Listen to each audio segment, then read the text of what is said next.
Welcome back آج ہم نہیں کہیں گے. 61 جو کیڈٹ مرے ہیں پولیس کے، ان میں سے ایک کا خط مجھے موصول ہوا ہے، میں آپ کو سنانا چاہتا ہوں.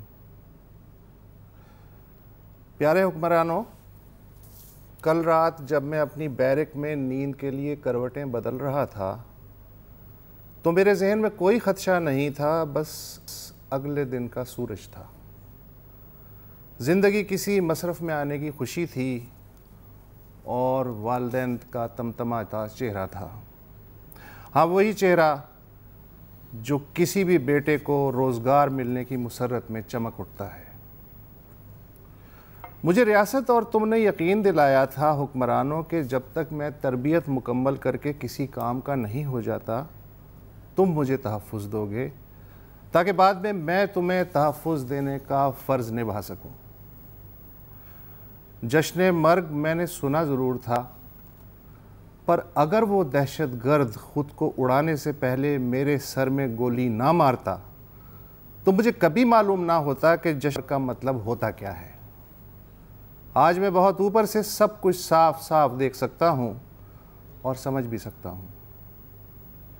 جشن مرگ کا مطلب ہے میرے اور میرے جیسوں کے مرنے پہ بین کرنے والی پیشہ ور میڈیائی ردالیاں اور ان کے جوشیلے چہرے. وہ دکھ بھرے مشینی بیانات جو 9/11 کے بعد سے کوئی کوما فل سٹاپ تبدیل کیے بغیر اتنی بار تم سب کے منہ سے اتنی بار گر چکے ہیں کہ ان کے حرف تک پھٹ چکے ہیں، ریزہ ریزہ ہو چکے ہیں. مجھے اس سے کیا کہ مجھے کس نے مارا. مجھے تو یہ معلوم ہے کہ مجھے میرے اعتماد نے مارا. مجھے کسی دشمن نے نہیں، تمہاری کھوکھلی تسلیوں نے، تمہارے دکھائے گئے سبز باغوں نے اور اپنی ناکامیوں کو کامیابی بتانے والے تمہارے شاندار ہنر نے مارا.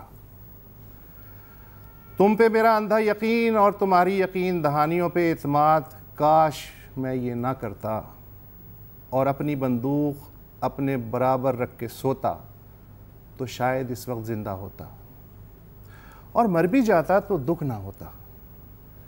میں نے یہ تک نہ سوچا کہ میرے اور میرے 400 کیڈٹ ساتھیوں کے پہرے کے لیے صرف ایک سنتری کو ہی کیوں کافی سمجھا گیا اور تمہارے جیسے ایک کے پہرے کے لیے 500 سنتری اور 20 بلٹ پروف گاڑیاں بھی کیوں کم پڑ جاتے ہیں.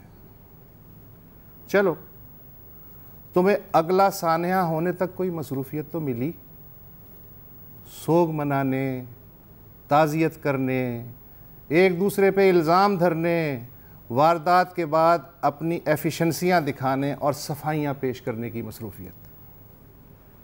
تم میرے نام پہ اپنا دھرنا بچاؤ، دولت بچاؤ، عہدہ بچاؤ، روب و دبدبہ بچاؤ، رینک بچاؤ. میرے جیسوں کا جینا کیا اور مرنا کیا، اور لے آئیں گے بازار سے گر ٹوٹ گیا. اگر کوئی آنکھوں والا ہوتا تو اس کے سامنے افغانستان، عراق اور شام کی عبرت بہت ہوتی، مگر آنکھوں والوں سے کرنے والی بات میں تم سے کیوں کر رہا ہوں. ہاں، یہ ضرور ہے کہ جب تک تمہاری آنکھیں کھلیں گی تب تک ہم سب کی آنکھیں پھٹ چکی ہوں گی. پھر تم دیکھتے رہنا ہم سب لاشوں کو اپنی پھٹی پھٹی آنکھوں سے. مگر شاید یہ بھی میری خوش فہمی ہے.